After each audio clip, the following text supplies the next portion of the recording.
আসসালামু আলাইকুম। আপনাদের জন্য সুন্দর একটি ভিডিও বানাইলাম। ভিডিওটা পুরা নিজে শুনবেন, অন্যকে শোনার সুযোগ করিয়ে দিবেন ইনশাআল্লাহ। আমরা যে মাঝখানে ভূমিকম্পর জন্য আতঙ্কের মধ্যে আসছিলাম, যাই হোক, বাংলাদেশ বলতে অলি আল্লাহর দেশ, অলি আল্লাহর উসিলায় হয়তো বা আল্লাহ আমাদেরকে মাফ করে ভূমিকম্পটা বাংলাদেশ থেকে জাপানে নিয়ে শেষ করে দিয়েছে।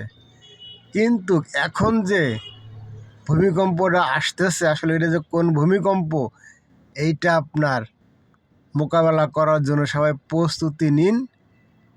মধুর চাক যারা পার্মানেন্ট কাটে, তাদের কাটার কৌশল থাকে, লোকজন দূরে সরাই দিয়ে তারপর তারা কৌশলে মধুর চাকটা কাটে।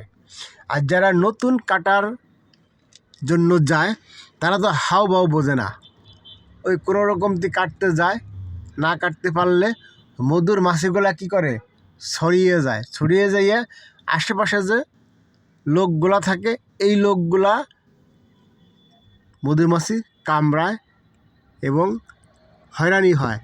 আর যে ব্যক্তি কাটতে গেছে, সে তো দৌড়াইয়া দূরে কোথাও পালিয়ে যায়। আসলে আমাদের এইরকম যে একটা পরিস্থিতি আসতেছে, যে যারা মধুচাক না কাটতে পারে, তারা মধুচাক কাটতে যাইয়া সব কিছু আউলেই দিয়ে দূরে সরে যাইতেছে। মাঝখানতে আমরা যারা সাধারণ পাবলিক, আমরা মধুর কামড় খেয়ে আহত হব, অনেক ক্ষতিগ্রস্ত হব। এর জন্য সবাই প্রস্তুতি নিন। ভালো থাকবেন। আসসালামু আলাইকুম।